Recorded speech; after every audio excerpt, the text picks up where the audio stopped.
Alinsunod sa matibay na utos ni Pangulong Ferdinand R. Marcos Jr. na pangalagaan ang bawat buhay ng Pilipino, muling ipinakita ng Philippine National Police ang mabilis at may pusong serbisyo para sa mamamayan.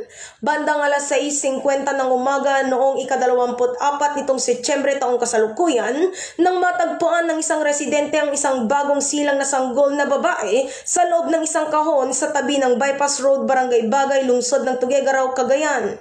Agarang rumisponde ang mga tauhan ng Tuguegarao Component City Police Station na sina Police Executive Master Sergeant Ace Bagayan at Patrolman Royet Latao kasama ang City Rescue 1111 at agad na dinala ang sanggol sa Cagayan Provincial Government Hospital para sa kinakailangang medical na atensyon.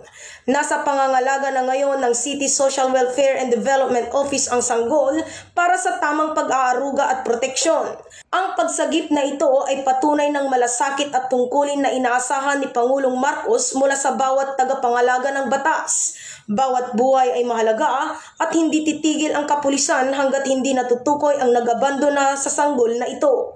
Dagdag pa ni PNP spokesperson Police Brigadier General Randolph T. Tuaño, dahil sa mabilis na pag-report ng ating mga kababayan sa pulisya na iligtas ang buhay ng sanggol. Hinihikayat namin ang sino mang may impormasyon na makipagtulungan upang mabigyan ng hustisya at tamang kalinga ang batang ito. Patuloy ang imbestigasyon ng PNP upang matukoy at mapanagot ang taong nang iwan sa sanggol. Laging tandaan na ang buhay ng bawat isa ay mahalaga, kaya tinikayat ang lahat na makipagtulungan sa ating mga kapulisan.